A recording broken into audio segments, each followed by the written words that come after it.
Welcome back, gang. It's Deltia from Deltiasgaming.com here with my favorite build overall in Baldur's Gate 3, and that is actually using a Ranger. This particular build is what I use to do Honor mode and also play as the Dark Urge. So this is going to be geared a little bit evil. You can modify it though. One specific reason to use Dark Urge. And if you struggle with combat or you want something that's a big carry for you in Baldur's Gate 3, this Ranger is it. I think of it as an enhanced combat improvement over the Rogue. So I'm going to do a deep dive in what makes this so special, how to use it, gear, all the usual suspects. So if you get something out of this video, hit that like. Timestamps are below if you wish to skip ahead. Subscribe if you got something out of it. I mean that. There's also written links and tons of guides on our website, Deltiasgaming.com. Let's get started. So the Ranger, what makes it special? Well, really it gets extra attack and it has martial weapon proficiency, so you get access to a whole plethora, big word, of weapons to use. And I always like to go with the longbow. It's simple, it's sweaty, it works. So we're going to use a Ranger to start with, Gloom Stalker, then we're going to multi-class. We're primarily going to use medium armor and play at range the entire time. It's very strong in Act 1 due to the Titan String Bow, and in Act 3 it's really strong with the legendary longbow as well. You can also use one hand and shield to immediately boost your AC, so out the gate it's very strong. We're going to try to use Elixir of Bloodlust most of the time and take advantage of our extra attack, spellcasting, and invisibility and stealth. You have the option of playing Dark Urge or not. The strength of Dark Urge, what makes it so sweaty and good, is this cloak that you get very early, the Death Stalker's Mantle. Gifted by this NPC early in Act 1, it turns you invisible upon killing an enemy. This is basically big carry and allows you to beat Honor mode solo just because of this one specific item that you get very early. Plus you can turn into Slayer, there's some other cool stuff, and if you haven't done the Dark Urge story yet, it's absolutely god tier, amazing, super fun. I never like playing the dark characters, but my mind has changed. So let's jump into game, quickly go over character creator and what I came up with. Okay, so character creator here, got a bunch of different options. Now, so when it comes to race, really you have a lot of different options. Most players were going to go with a Wood Elf because of the movement speed of 1.5 extra meters per turn. That is really good. You can't go wrong, especially if you like the look. My favorite race is actually the Githyanki.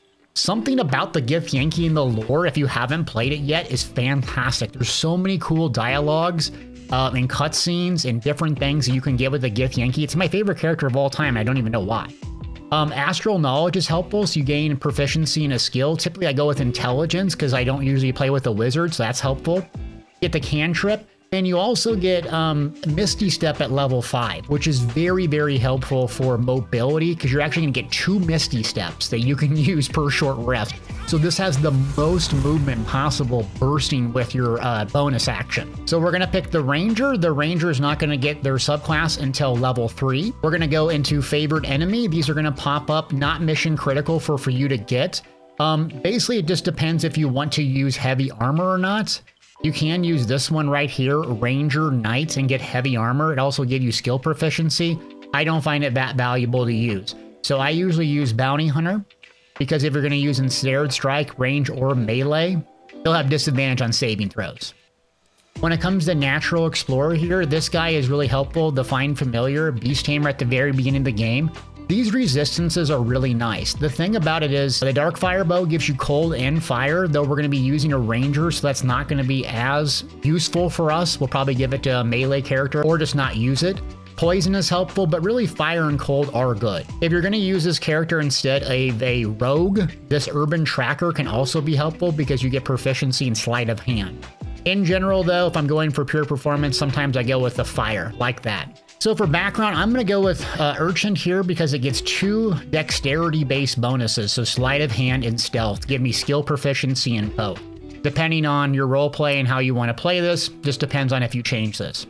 For ability score, I'm going to go with a little bit of a sweatier setup, so I'm going to assume that in Act 1, you're going to go try to get Anti-Ethel's Hair, which is a +1 bonus.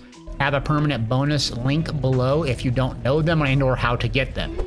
So what's useful about that is you only get the bonus when it's on an even number. So hypothetically, it doesn't make sense to get 17, but we know in Act 1 we can get a +1, making us get that even number in another score. So we're going to go 17 here, 16 in Constitution, 8 in Intelligence, 14 in Wisdom, and 10 in Charisma. Wisdom is helpful to get the +2, especially if you're going to use different skills. Perception and insight. These are two really, really important ones that will basically discover a lot of things while you're exploring. Feel free to play with this. Strength being so low, we're actually going to use a Hill Giant Club in our main hand with a shield. You can get an Act 1 very early that boosts your strength to 21. So you'll be able to carry a ton of stuff. And that's how you combine that with Titan Bow String to get cheesy, huge damage straight away. And it's in the Arcane Tower. I probably should put a link in the description if you don't know how to get it. So that's our basis for our character. Let's jump in game and start leveling this sucker up and seeing how it works. Okay, so we've just started out and we got a ranger back here at end game. We're gonna level it up, show you the character progression. So first is level 2. Hunter's Mark is the no-brainer here. Something that will help you out is actually Longstrider at this level. I typically don't use Ensnaring Strike at level 2 because it takes an action and a bonus action plus a spell slot. It's just too taxing at this level. However, Longstrider allows you to increase your movement speed until long rest, and it's a ritual spell, so you can cast it over and over. So I'm gonna take Hunter's Mark, use that with my bonus action when I start combat, and then use my action for a range attack with a longbow. Since we're going to be using a longbow, because I like to play distance and I like the arrows, I'm going to select archery. Now, what I mean by using Longstrider, if I jump in game here, you see it says Action Ritual. So when I go and apply it to myself, it doesn't use a spell slot, but it gives me increased movement speed. Withers, you want some increased movement speed? You definitely do. Anyone you cast it on, so you can spam cast this on your entire party over and over and over, and not use a spell slot, dramatically increasing your movement potential at the very beginning of the game. And you want to do this after every long rest. So level 3, we're going to pick our subclass here. So I'm going to go with Gloom Stalker. The issue with Gloom Stalker is it gives you superior dark vision. One of the main downsides of a Githyanki race is they don't have dark vision for a non-human race. This solves that problem. Secondarily, you get Dread Ambusher. So you go first, typically, because you have that +3 bonus initiative and high dexterity. And then also, you can attack free extra with this Dread Ambusher and hits very hard. Plus, your movement speed increases. And you do an additional 1d8 damage on your first attack. So you have a huge opener. The idea and premise with using the Gloomstalker Ranger, especially if you're familiar with combat in the game, is you want to get in stealth before you start fighting and trigger the surprise status effects when a fight cannot be avoided through dialogue and you just want to fight something. Because if you hit them and you trigger that surprise status effect, it basically skips their turn. So the premise is you're taking out their highest damage dealing target turn 1 and or turn 2. You hit them with a Hunter's Mark, Dread Ambusher, and another attack. At level 5, you'll get extra attack doing 2 attacks in 1 turn. You also get a couple utility things here. So this is invisibility, incredibly useful for 10 turns. And you can combine it with invisibility potions going back and forth using a class action and this, so great survivability. Especially if you have the Deathstalker's Mantle using the Dark Urge. And also you have the Hide, which is a bonus action.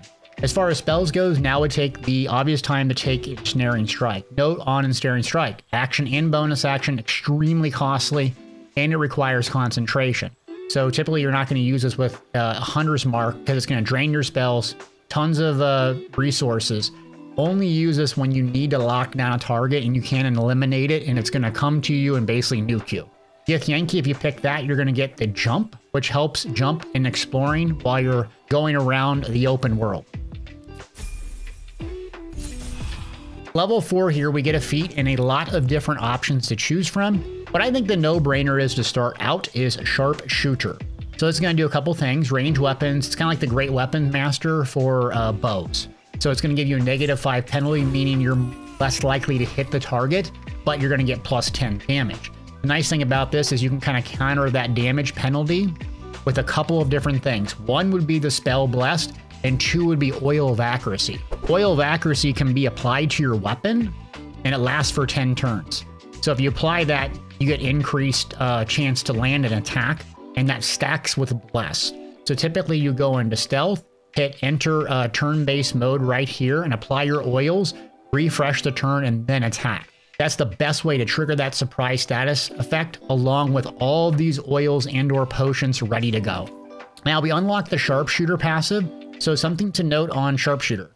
Okay, with the Sharpshooter passive, let's say the chance to hit is very low, you can actually deactivate it here with the passive. So make sure to click on by default to get the extra damage, but if it's at 10% and you just need to hit a target, just turn it off in your passives tab.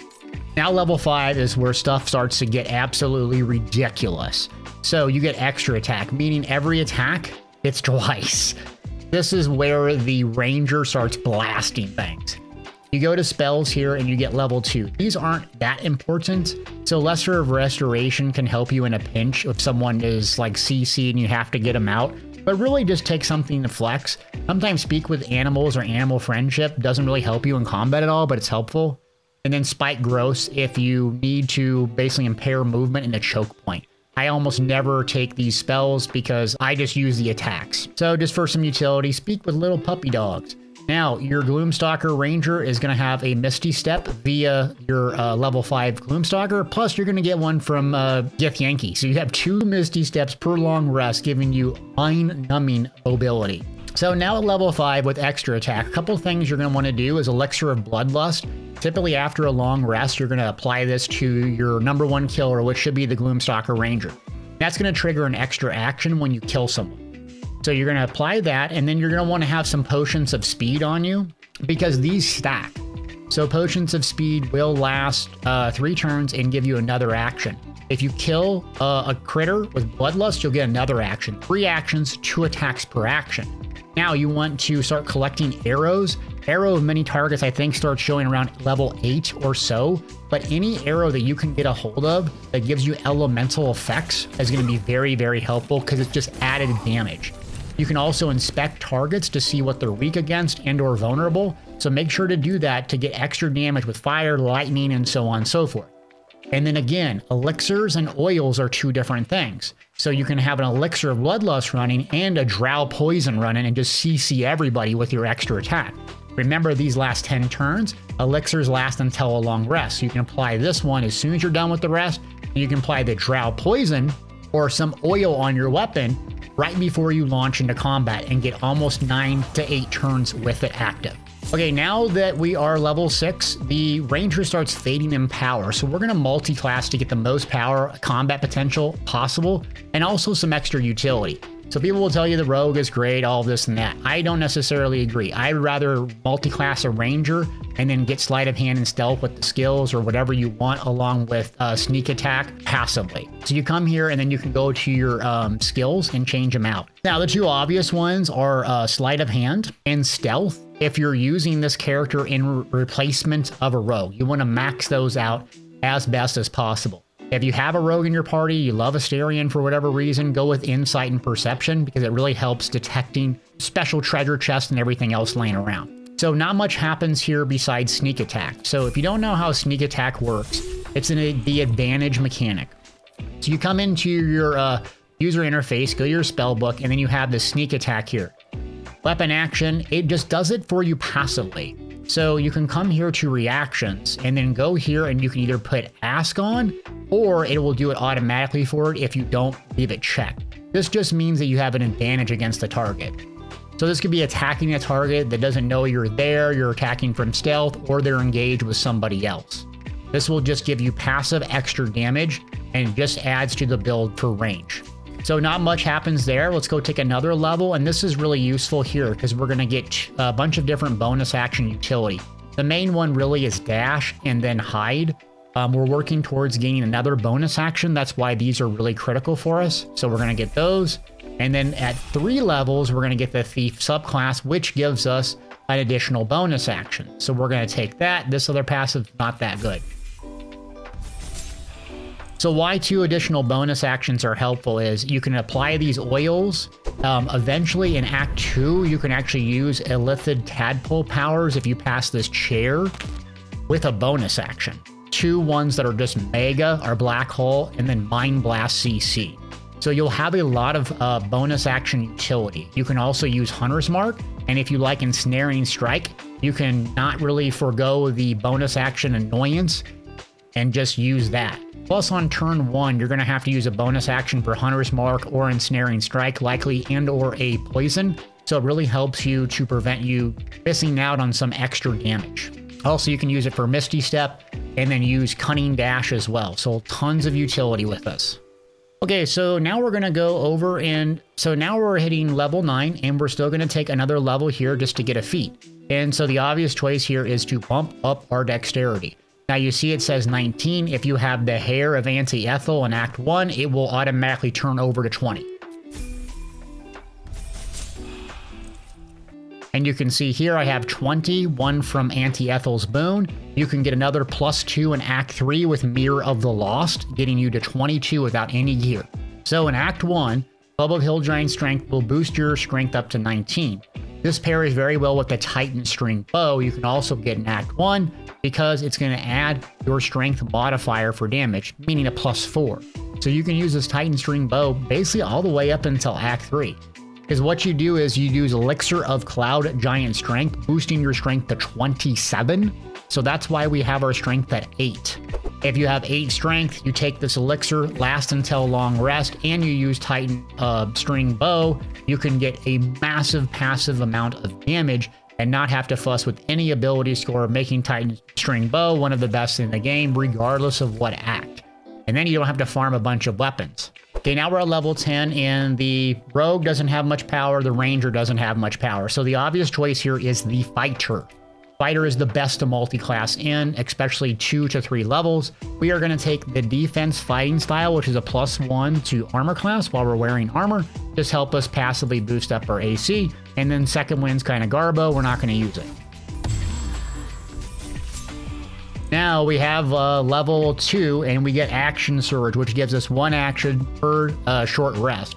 Now, if you remembered and didn't skip ahead like a bad YouTube watcher, remember that we could get 3 actions. Well, now we can get 4. So we can get Elixir of Bloodlust, boosts our action. We have an action by default, Potion of Speed, and Action Surge.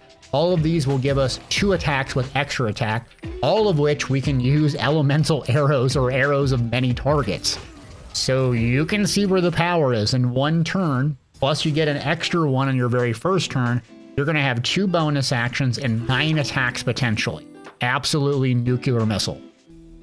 Congratulations, you reached level 12. Just to keep it simple, stupid, Battle Master is very good. I usually play with melee, using pushing attack or repost or trip attack, but we're just going to go for crit. So we're going to go champion, and it's just going to lower the need to get a crit by 1. Super helpful passively. So we got Action Surge, we're going to lower our crit, and that will do 5 Ranger, 4 Rogue, and then 3 Fighter. Now, what I recommend doing is the Tadpoles. If you haven't done the Tadpoles yet, they're extremely obnoxiously strong. So don't skip these. How it's going to work is you're going to have these inner rings at the beginning, and then the outer ring is only if you take this partial Lithid Tadpole. Spoiler alert, sorry if that ruined it. The ones you're going to want to get straight away are Coal of the Week. This is going to do AoE passive damage when you blow a target up. Repulsor is really good for an AoE knockback. If you're playing solo or on honor mode solo, Charm is very good. Luck of the Far Realms is going to be passive, changing your attack roll against a foe into a critical hit. Favorable Beams is also helpful, and Ability Drain.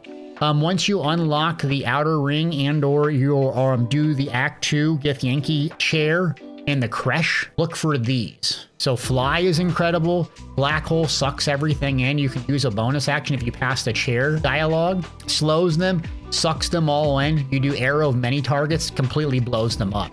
And then you got Mind Blast here for an AoE conal stun.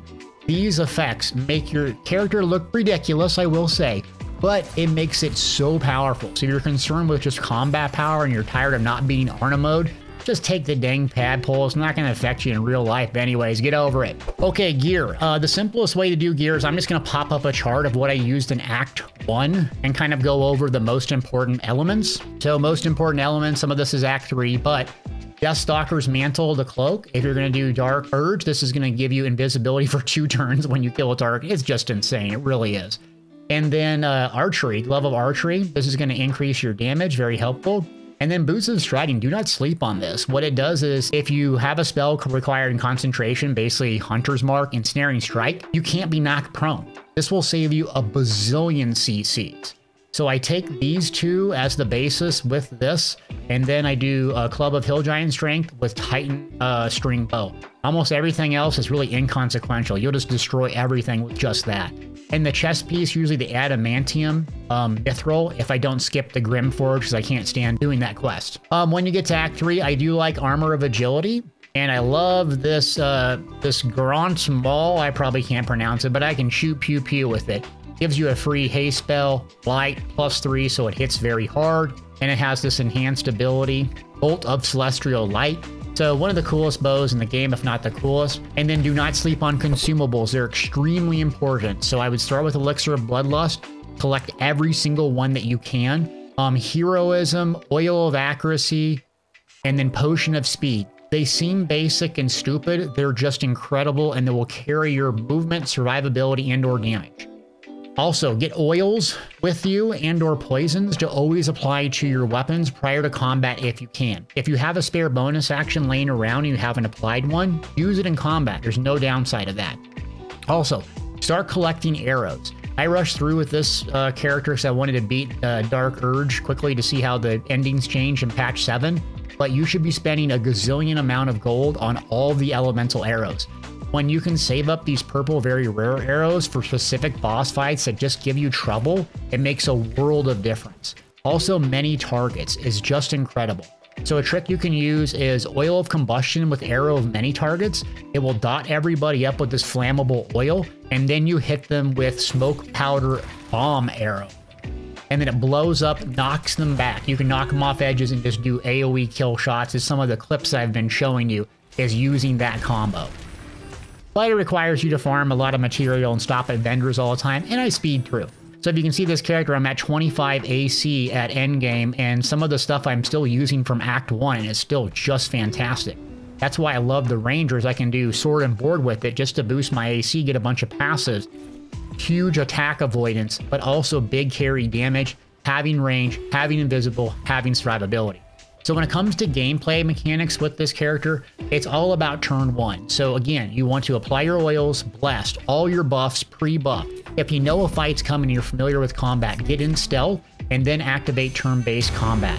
Then start by attacking the highest damage dealer on the opposing team. You want to unload, take them out with an Elixir of Bloodlust running so you get another action. Hopefully you trigger the surprise status effect, which leads into a free round of damage for you and your party. If it's safe, bring the rest of your party in, have them unload their biggest attacks, and it will go back to you and you'll have another round. Your primary rotation is going to be Hunter's Mark, and then your attacks. Save the elemental arrows if you think you can get a kill shot with it. Another thing you can do is on turn 1, throw the Haste Spore Grenade down, especially if there's other range damage dealers by you.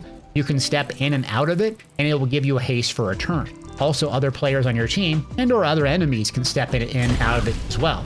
So if you have a Sork or a Wizard that's just sitting back casting fireballs, have them step in it as well. Don't sleep on Haste Spore. Don't be afraid to use scrolls as well. So scrolls of invisibility, of summoning, of anything. You have some spellcasting ability. Typically, you want to use something that lasts until a long rest, or using your actions primarily for damage with that extra attack because it's so strong. Add in some Illithid powers to fill in the gaps, which is usually CC is what you lack. And save scrolls that have some element of crowd control if you're in a pinch and just have to CC something. Well, gang, long video. Hope you got something out of it. It is my favorite. If I were to pick this up today, what I would do is I would play this, my Githyanki, and I would pick Karlach or someone to play a fighter, Battle Master. I would pick Shadowheart as a cleric life, and I would pick Gale as either a sorcerer or a wizard, depending on what you want. That's my favorite group comp, both in terms of story and performance, so I'm able to clear all the story elements that I want. I feel powerful in combat. The Dark Urge story is incredible, and you just kind of blow through everything, and the Ranger just carries you round 1. So if you got something out of this, hit that thumbs up, subscribe, check the links in the description below for references, which I will update the builds, and I hope you enjoyed this video. Thanks for watching.